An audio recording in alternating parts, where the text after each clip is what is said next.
Hello, કેમ છો? આજની તારીખ 7 એપ્રિલ 2024, વર્લ્ડ હેલ્થ ડે, વિશ્વ આરોગ્ય દિવસ.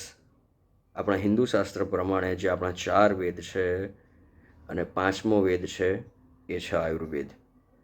ચરક સંહિતાની અંદર આરોગ્ય અને આયુષ્યને લગતી ઘણી બધી રેમેડીઝ લખેલી છે, ઘણા બધા સંશોધનો લખેલા છે. પણ હસ્તરેખાશાસ્ત્રની મદદથી અને જન્મકુંડળી ઉપરથી તમે કોઈના આરોગ્ય, તમે કોઈના આયુષ્ય વિશે તમે કઈ રીતે પ્રિડિક્ટ કરી શકો, તો એના ઓવરવ્યૂ માટે એક આ નાનકડો વિડીયો બનાવવાનો હું આપની સમક્ષ પ્રયાસ કરી રહ્યો છું, કે જેની અંદર થોડી ઘણી માહિતી હું આપીશ. ડિટેલમાં વધારે માહિતી નહીં આપી શકું, પણ હા, ઓવરવ્યૂ જરૂરથી આપીશ. તો સૌથી પહેલાં જે વાત કરીએ એ હસ્તરેખાશાસ્ત્ર પ્રમાણે કરીએ. તો આ જે તમારું ફોર્મેશન છે, આ જે તમારા હાથનો નકશો છે, એની ઉપર પર્વતો, રેખાઓ, ચિહ્નો, સ્ટ્રક્ચર, સ્કિન ટોન અને ફરતે જે પણ રાશિઓ છે એ બધી જ વસ્તુઓ આની ઉપર ઇફેક્ટ કરતી હોય છે. હવે ઘણા બધા જ્યોતિષાચાર્યો કે ઘણા બધા મહાનુભાવો એવું કહેતા હોય છે કે સ્ત્રીઓનો ડાબો હાથ જુઓ, પુરુષોનો જમણો હાથ જુઓ, પણ મારી કંઈક પ્રેક્ટિસ અલગ છે. મારા મત પ્રમાણે બંને હાથ જોવા જરૂરી છે, અને એમાં પણ ખાસ કરીને તમે જો સચોટતા તરફ જવા માગતા હોવ, એટલે કે તમે અક્યુરેસી તરફ જવા માગતા હોવ, ત્યારે ખાસ કરીને બંને હાથને પ્રિડિક્ટ કરવા જરૂરી છે, બંને હાથને જોઈને પ્રિડિક્શન કરવું જરૂરી છે. કારણ કે સેમ ટાઈમલાઈન ઉપર સેમ ચિહ્નો છે અથવા તો સેમ ફોર્મેશન જોવા મળે છે, રેખાઓનું કે પર્વતોની પરિસ્થિતિનું કે ચિહ્નોનું, તો એ વસ્તુને તમે સારી રીતે પ્રિડિક્ટ કરી શકો છો. એના કરતાં વધારે સારી રીતે કહું તો એ વસ્તુ થવાની શક્યતાઓ વધી જતી હોય છે જો બંને હાથમાં સેમ ટાઈમે સેમ ચિહ્નો કે સેમ વસ્તુ રહેલી છે તો. અને એમાં પણ ખાસ કરીને તમે જાતકને, ખાસ કરીને તમારા આરોગ્ય અને આયુષ્ય વિશે પ્રિડિક્શન કરતા હોવ, નાની મોટી બીમારી કે લાંબી બીમારીની તમે વાત કરતા હોવ, કે પછી કોઈ ઓપરેશન કરાવવાનું છે એ સફળ થશે કે નહીં થાય આવી કોઈ ચર્ચા કરો છો, ત્યારે ખાસ કરીને બંને હાથ જોઈને પ્રિડિક્શન કરવું જરૂરી છે. હવે આ હાથનું જે આ ફોર્મેશન છે એની અંદર ખાસ કરીને જુદા જુદા રોગોને લગતી જુદી જુદી રેખાઓ છે, જુદા જુદા ચિહ્નો છે. થોડોક ઓવરવ્યૂ લેવા જઈએ તો જે પણ આપણા રુધિરાભિષણ તંત્રને લગતા કે હાઈ પ્રેશર, લો પ્રેશરને લગતી જે વસ્તુઓ છે એના માટે ખાસ કરીને આપણે ચંદ્ર, મંગળ, હૃદયરેખા અને મસ્તક રેખા, આ ચારેય વસ્તુ ઉપર ફોકસ કરીએ છીએ. ચંદ્ર, મંગળ બે પ્રકારના છે તમારા હસ્તરેખાશાસ્ત્રની મુજબ. એક તમારા હૃદયરેખા અને આયુષ્ય રેખા, મસ્તક રેખાની જે વચ્ચેનો જે પોર્શન છે, એટલે કે ઉપલા મંગળ તરીકે તમે એને ઓળખી શકો છો. તમારી આયુષ્ય રેખા અને તમારા અંગુષ્ઠની જે આટલો જે પોર્શન છે વચ્ચેનો, ઓકે, એને તમે નીચલો મંગળ તરીકે ઓળખી શકો છો, એટલે કે જે તમારા મસ્તક રેખાથી નીચેના પોર્શનમાં છે. તમારી જે આ તમારી હૃદય રેખા છે, આ હૃદય રેખાના બેઝ ઉપરથી તમે તમારા હૃદયરોગ વિશે પણ તમે જાણી શકો છો. હવે હૃદયરોગને ઘણા અંશે તમે જોવા જાઓ તો તમારી માનસિક પરિસ્થિતિને પણ સંલગ્ન હોય છે. તો જ્યારે તમારી માનસિક પરિસ્થિતિ ચેક કરવાની આવે છે ત્યારે ચંદ્ર ઉપર ફોકસ કરવો ખૂબ જ જરૂરી છે. ચંદ્ર ઉપર જાળું છે, ચોકડીઓ છે, આડી ઊભી લીટીઓ વધારે પડતી છે, તો સમજી લો કે ચંદ્ર તમારો દૂષિત થઈ રહ્યો છે, એવું તમે પ્રિડિક્ટ કરી શકો છો. તમારી જે આ મસ્તક રેખા છે તમારો વિલ પાવર બતાવી રહી છે, અને મસ્તક રેખાનો અંત જો ચંદ્ર તરફ થાય છે તો એમ સમજી શકાય છે કે તમે નાની નાની વસ્તુઓમાં હતાશ થઈ જતા હોવ છો, ડિપ્રેશન વધારે હાવી થઈ જતું હોય છે. તો આ બધી જ વસ્તુઓ આને લગતી તમે પ્રિડિક્ટ કરી શકો છો. પ્રજનન તંત્રને આધારિત તમારે કોઈ પણ પ્રિડિક્શન કરવું છે તો તમે શુક્ર છે, તમે એટલે કે આ જે પોર્શન છે અંગૂઠાથી નીચેનો જે આટલો પોર્શન છે તમે એની ઉપર ફોકસ કરીને તમે પ્રિડિક્ટ કરી શકો છો. ડાયાબિટીસની જે વસ્તુઓ છે તમે ગુરુ અને તમે શુક્ર અને કમ્બાઈન કરીને તમે કહી શકો છો. તો આ બધી જ વસ્તુઓ છે એ બંને હાથમાં ચેક કરવી જોઈએ. ઘણી બધી વખત લોકો તમને પૂછતા હોય છે કે જુઓ ને અમારું આયુષ્ય કેટલું છે. તો જ્યારે પણ કોઈના આયુષ્ય વિશે પ્રિડિક્ટ કરવું હોય ત્યારે ખૂબ જ ધ્યાન રાખવું. એનું કારણ એક જ છે કે માત્ર ને માત્ર તમારી આયુષ્ય રેખાના બેઝ ઉપર તમે ક્યારેય કોઈનું આયુષ્ય પ્રિડિક્ટ નહીં કરી શકો. આયુષ્ય રેખા છે, હૃદય રેખા છે, મસ્તક રેખા છે, બુધ રેખા છે, મંગળ રેખા છે અહીંયાથી પેરેલલ, જે તમારા જે આયુષ્ય રેખાની પેરેલલ જે રેખાઓ ચાલે છે તે, અને ખાસ કરીને તમારું મણિબંધ. એટલે કે જો 3 આખા મણિબંધ હોય તો આ બધી જ વસ્તુઓ ઉપર ફોકસ કરીને તમે કોઈનું આયુષ્ય પ્રિડિક્ટ કરી શકો છો. પણ જનરલી આ વસ્તુ ટાળવી, કારણ કે આમાં અક્યુરેસી ત્યારે જ આવે કે જ્યારે તમારી પ્રેક્ટિસ ખૂબ જ હોય, ભયંકર લેવલમાં તમે લોકોનું પ્રિડિક્શન કરેલું હોય અને તમારો અનુભવ એ રીતે હોય, ત્યારે જ તમે કોઈનું આયુષ્ય પ્રિડિક્ટ કરો. આવું એક મારી પોતાની અંગત સલાહ છે. હવે આ બંને વસ્તુઓ તમારે બંને હાથમાં જોવી.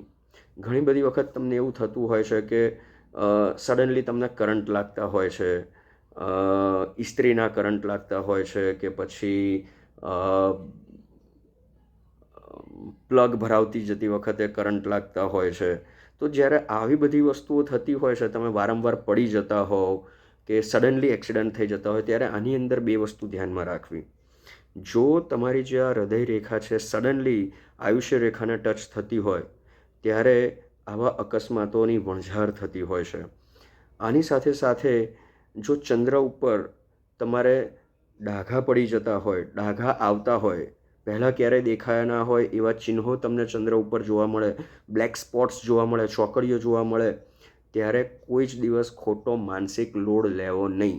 બીપીઓની ગોળી નહીં આવતી હોય તો પણ ચાલુ થઈ જશે. તમારે તમારા કામ પૂરતું જ કામ રાખવું, લોકોના લોડ માથે લઈને ફરવાની ખાસ ધ્યાન રાખવું. હવે થોડીક બીજી અગત્યની વાત કરી દઈએ કે અમુક વખતે લોકોને એવા વિચારો આવતા હોય છે કે લોકો ડિપ્રેસ થઈ જતા હોય છે, માનસિક પરિસ્થિતિ સારી નથી, ત્યારે ખાસ કરીને તમારે મસ્તક રેખા ચેક કરવી. જો મસ્તક રેખાના અંતમાં તમને થોડાક ફાંટા વધારે દેખાતા હોય કે એને વધારે પડતી રેખાઓ કાપતી હોય, ત્યારે પણ આ પરિસ્થિતિ થતી હોય છે. તો આ બધી જ વસ્તુઓથી તમારે જો બહાર આવવું હોય તો તમારી જે રૂટીન લાઈફ છે એમાં ચેન્જીસ લાવવા પડશે. તમારે તમારી જાતમાં પોઝિટિવિટી મેડિટેશનનો યુઝ કરીને, મંત્રોનો ઉપયોગ કરીને લાવવી પડશે. ત્યારે જ આ વસ્તુ તમારી હીલ થશે. બીજી વસ્તુ ખાસ, ક્યારેય કોઈ પણ જૂના અખબારોની અંદર કે ન્યૂઝપેપર કે આર્ટિકલ્સ કે મેગેઝિનમાં કે પછી કોઈ જૂની બુક્સની અંદર કોઈને શ્રીમતી ઇન્દિરા ગાંધીજીનો હાથ જોવા મળે કે એવી કોઈ પ્રિન્ટ જોવા મળે તો ખાસ તમે એને ધ્યાનથી જોજો. એમનું જે આ મંગળનો જે પોર્શન છે, એમની જે આયુષ્ય રેખા છે અને મંગળ રેખા છે ને, એ ખાસ ધ્યાનથી તમે ચેક કરજો. બધા કરતાં કંઈક અલગ વસ્તુ જોવા મળશે. એમની જોડે જે એમના લાઈફમાં જે આ ચઢાવ ઉતાર આવ્યા, સડનલી એમનું મૃત્યુ જે આ રીતે થયું, એ બધું જ તમને એની અંદરથી જાણવા મળી જશે. ક્યાંક તમને જૂના પુસ્તકો તમને હસ્તરેખા શાસ્ત્રના મળી જાય અને ક્યાંક વાંચવા મળે તો ખાસ આ ચેક કરજો, કારણ કે આવું બધા સાથે નથી થતું હોતું. તો એવી તો એમના હાથમાં કેવી રેખાઓ હતી કે જેથી આ વસ્તુ એમની સાથે થઈ. હવે થોડી ઘણી વાત કરીએ આપણે આ જ વસ્તુની પણ જન્મકુંડળીના આધારે. તો જન્મકુંડળીના આધારે 6ઠું, 8મું અને 12મું સ્થાન જોવું ખૂબ જ અગત્યનું છે. આની સાથે સાથે ઓફકોર્સ દેહસ્થાન તો જોવું જરૂરી જ છે, લગ્ન તો ચેક કરવું જરૂરી જ છે. લગ્ન એટલે મેરેજ નહીં, તનુભુવન, દેહભુવન, સેન્ટર પોઈન્ટ. તો જ્યારે તમે 6ઠ્ઠા, 8મા અને 12માની વાત કરો છો તમે, ઓકે, તો 6ઠ્ઠું સ્થાન છે તમારા આરોગ્યનું છે, 8મું સ્થાન છે એ તમારા આયુષ્યનું છે, અને 12મું સ્થાન છે એ લાંબી બીમારી, ખર્ચાળ બીમારી, પ્રિડિક્ટ ના કરી શકાય, ડૉક્ટરો પકડી ના શકે, રિપોર્ટો કરાયા પછી પણ વધારે પડતી કંઈ માહિતી ના મળતી હોય, આવા બધા રોગોનું સ્થાન છે. તો હવે આમાં શું ધ્યાન રાખવું? તો ખાસ 6ઠ્ઠા, 8મા અને 12મા સ્થાનની અંદર જ્યારે ઉગ્ર ગ્રહો કે પાપ ગ્રહો બેઠેલા હોય, બિરાજમાન થયેલા હોય, જેમ કે સૂર્ય છે, મંગળ છે, શનિ છે, રાહુ છે, કેતુ છે, ત્યારે ગોચરને અનુલક્ષીને અને દશાને અનુલક્ષીને બીમારીની શક્યતાઓ રહેતી હોય છે. આની અંદર એક પોઝિટિવ વસ્તુ એ પણ છે કે જો 8મા સ્થાનની અંદર શનિ પડેલો છે, શનિ મહારાજ બિરાજમાન થયેલા છે, તો એ તમને લાંબુ આયુષ્ય પણ આપે છે.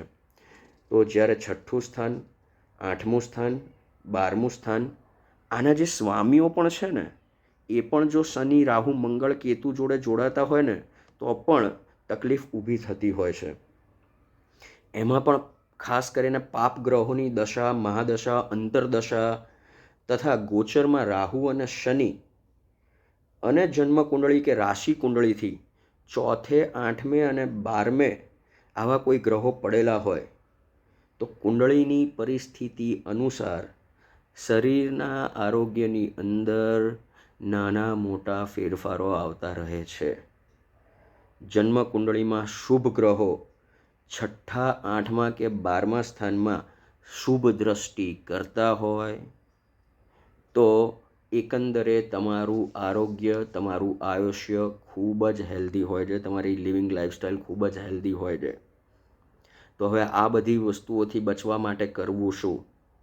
તો સ્વાભાવિક છે, અમુક લોકો ખૂબ જ જડત્વ ધરાવતા હોય છે માનસિક રીતે. ડૉક્ટરે જ્યારે કોઈ વસ્તુનું નિદાન કર્યું હોય ત્યારે ડૉક્ટરની વાત પહેલાં માનવી, આ મારું પર્સનલ ઓપિનિયન છે. 2 હાથ જોડીને આપ લોકોને પ્રાર્થના કરું છું. એનું કારણ એક જ છે કે ઘણા બધા લોકો અમારી સાથે કન્સલ્ટન્સી માટે આવતા હોય છે ત્યારે પૂછતા હોય છે કે ડૉક્ટરે તો અમને આવું કીધું છે, તમને શું લાગે છે? અરે ડૉક્ટર ભગવાન છે આ પૃથ્વી ઉપરનો. તમે એક ડૉક્ટરને નહીં, તમે 2 ડૉક્ટરને બતાવીને પૂછીને સલાહ લો. પણ આ જો ડૉક્ટર કહે છે તો કોઈ દિવસ જ્યોતિષને પૂછવા ના જવું આ બાબતે. ડૉક્ટર કહે માની લેવું, કારણ કે એ સૌથી વધારે નોલેજેબલ પર્સન છે આ પૃથ્વી ઉપર, કે જેને ખબર છે કે જે ભગવાને જે આ રચના કરી છે એની અંદર શું શું એની અંદર એ કરી શકે એમ છે. તો ડૉક્ટરની વાત ખાસ કરીને માનવી. ઘણા બધા લોકો એવા પણ આવતા હોય છે કે જ્યારે બાળકનો જન્મ થવાનો હોય ત્યારે સમય પૂછવા આવતા હોય છે કે ભાઈ ક્યારે ઓપરેટ કરાવવું કે જેથી સારા ગ્રહવાળા બાળકો જન્મ લે છે. ક્યારે આ વસ્તુ ના કરવી. ભગવાને અમુક સત્તા એના હાથમાં જ રાખી છે. આમ તો બધી જ સત્તા એના હાથમાં છે, પણ આ વસ્તુની તો ખાસ સત્તા એના હાથમાં છે. તો એમાં છેડખાની કરવાનો પ્રયત્ન ના કરવો. છેલ્લે તો બધું એના જ આધીન છે. સો આ બધી જ વસ્તુઓ જે છે તો એમાં ક્યારેય ડૉક્ટરને તમારે ઓવરકમ કરવાનો ટ્રાય ના કરવો. તમે ઘણા બધા મંત્રોનો ઉપયોગ કરી શકો છો આ સમયગાળા દરમિયાન પોતાની માનસિક પરિસ્થિતિ સુધારવા માટે, અને ઘણા બધા અંશે યંત્રો, મંત્રો, હિલિંગ રેમેડીઝ તમારા આરોગ્યને પણ સુધારે છે, એમાં કોઈ જ ના નથી. અને એક પર્સનલ સજેશન એ છે કે જો નિયમિત પ્રમાણે તમે મહામૃત્યુંજય મંત્રનો તમે જાપ કરતા હોવ છો તો એનાથી બેસ્ટ વસ્તુ કોઈ નથી આ પૃથ્વી ઉપર. તો અન્ય કોઈ પણ માહિતી જોઈતી હોય તો તમે કોમેન્ટમાં લખી શકો છો. વધુ આવતા અંકે જય દ્વારકાધીશજી. હર હર મહાદેવ.